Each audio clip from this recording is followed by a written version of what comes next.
और यदि कोई ऐसा करने की कोशिश करेगा तो फिर उसका हर्ष क्या है आपको बता दिया, दर्ज होगा मुकदमा, जाएगा जेल। फिर आने वाला समय जो है, जितने अब तक अपने लिए वोट बनाए हैं, पता चले वो भी प्रतिद्वंदी ले जाए जिस दौरान जेल में रहे, तो लाभ उसका कोई है नहीं। बेहतर है कि विकास के मुद्दे पे चुनाव लड़ते हुए अपने जो विचार हैं, जो ग्राम सभा के लिए आप आने वाले 5 सालों में करना चाहते हैं, जो ब्लॉक के लिए आने वाले 5 सालों में करना चाहते हैं, वो विचार लेकर के जनता के सामने जाएं, उन्हें बताइए कि ये कार्य हम करना चाहते हैं। अगर जनता आपको पसंद करती है तो आपको वोट दे, किसी और के विचार उन्हें पसंद आते हैं तो उसको विजयी बनाए। जो जीतेगा वो कार्य करेगा, जो हारे वो अपनी हार का आकलन करे, कहाँ उससे कमी रह गई, और फिर अपने अंदर सुधार ला करके आने वाले चुनाव में अपने आप को और एक बेहतर प्रत्याशी बना के जनता के सामने प्रस्तुत करे। यही लोकतंत्र की प्रक्रिया है और इसी को हमने यहाँ पे लागू करवाना है। तो इस करके अच्छा होगा कि हम सब एक मत से इस चीज को का फैसला करके जाएं कि हाँ, अगर हम सक्षम हैं, अगर हम योग्य हैं तो हम जीतें, और नहीं है तो हम अपने अंदर सुधार लाएंगे, लेकिन हम गलत हथकंडे को नहीं अपनाएंगे। क्योंकि अगर कोई सोचता है कि अपना करके कुछ 10-15 वोट इधर उधर कर लेगा, तो वोट तो इधर उधर होंगे नहीं उसका, और उसका परिवार आने वाले समय में इधर उधर होकर के जेल और कोर्ट कचहरी के चक्रों में फंस जाएगा। तो लाभ जो है अंत में इस चीज का होता नहीं है। लाभ तभी है जब आप प्रक्रिया का पालन करें और उसी के अंतर्गत चुनाव में आगे बढ़े। दूसरी जो बहुत महत्वपूर्ण चीज है, पोलिंग खत्म होने के 48 घंटे पहले प्रचार प्रसार का समय समाप्त हो जाता है। उसके बाद ग्राम सभा में कोई भी बाहरी व्यक्ति नहीं रहना चाहिए, यानी कल की बात, ग्राम सभा में कोई भी बाहरी व्यक्ति नहीं रह सकता है।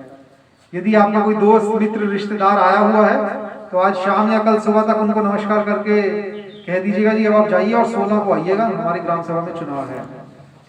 और यदि हमको उसके बाद कोई बाहरी व्यक्ति मिल जाता है, या अभी से लेकर के 13 के बाद तो कोई बाहरी नहीं रहेगा, मैं कहता हूँ अभी से लेकर के 15 तक अगर कोई बाहरी बदमाश, कोई अपराधी, कोई हिस्ट्री शीटर ग्राम सभा में आकर के लोगों के मतों को प्रभावित करने की कोशिश करेगा, तो जो बाहरी बदमाश होगा वो बदमाश, जिस प्रत्याशी ने उस बदमाश को बुलाया होगा वो प्रत्याशी, और जो परिवार इनको रुकने के लिए जगह देगा वो परिवार, ये तीनों के खिलाफ मुकदमा दर्ज करके भेज दूंगा जेल।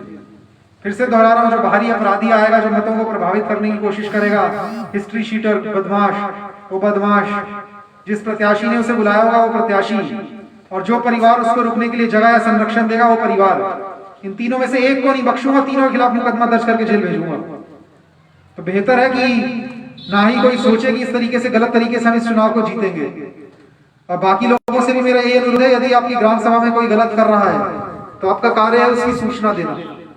आप उसकी सूचना हमको दें, आपकी पहचान गोपनीय रखते हुए जो विधिक कार्रवाई है वो हम करेंगे।